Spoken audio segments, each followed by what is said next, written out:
নমস্কার বন্ধুরা। আজ নিরামিষ, তাই বানিয়ে ফেললাম ধোকার ডালনা।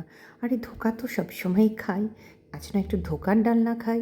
তার জন্য নিয়েছিলাম, জানো তো, যেখানে মশলা ভাঙায় সেই দোকানেই পাওয়া যায় মশলা ধোকার প্যাকেট। নিয়ে এসেছিলাম। এক প্যাকেট জন্য 2 কাপ মতো জল ঈষদুষ্ণ গরম জলের মধ্যে দিয়ে দেবে এই প্যাকেটটা। দিয়ে করবে নাড়াচাড়া করতে করতে, কালো জিরে আর একটু সাদা তেল দেবে। দিয়ে নাড়াচাড়া করে এইভাবে থালার মধ্যে তেল ঢেলে প্লেটের মধ্যে, আর তারপর যেরকম খুশি শেপে তুমি এটা ভেজে ফেলো ফ্রাই করে। আর একটা মশলা রেডি করেছিলাম, তার জন্য নিয়েছিলাম 2টো ছোটো টমেটো, ধনেপাতা আর কাঁচা লঙ্কা, আর কিছু না। আর তেলের মধ্যে দিয়েছিলাম 5 ফোড়ন আর তেজপাতা ফোড়ন দেবে, কাঁচা লঙ্কা ফোড়ন দিয়ে এই পেস্টটা ঢেলে দেবে।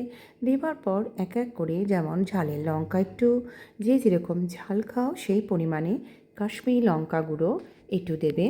দেওয়ার পর করবে নাড়াচাড়া করতে করতে, পরিমাণ মতো দেবে নুন। আর জানো, এটা খেতে ভীষণ ভালো হয়।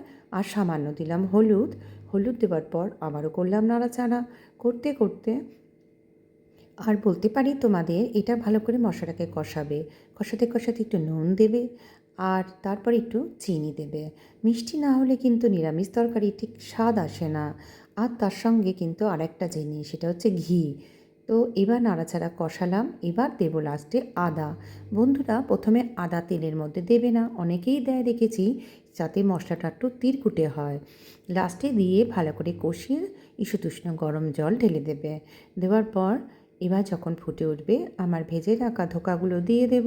দেওয়ার পর, কি রেডি তো ধোকার ডালনা? না না না না না, বাকি আছে, দাঁড়াও। কি দিলাম? কাসুরি মেথি ওপর থেকে ছড়িয়ে দিলাম। স্বাদটা তো ভালো হতে হবে না? আর কি দিলাম? ঘি। ঘি না দিলে কি নিরামিষ তরকারি ভালো লাগে? তো রেডি। কেমন লাগলো জানিও। টাটা।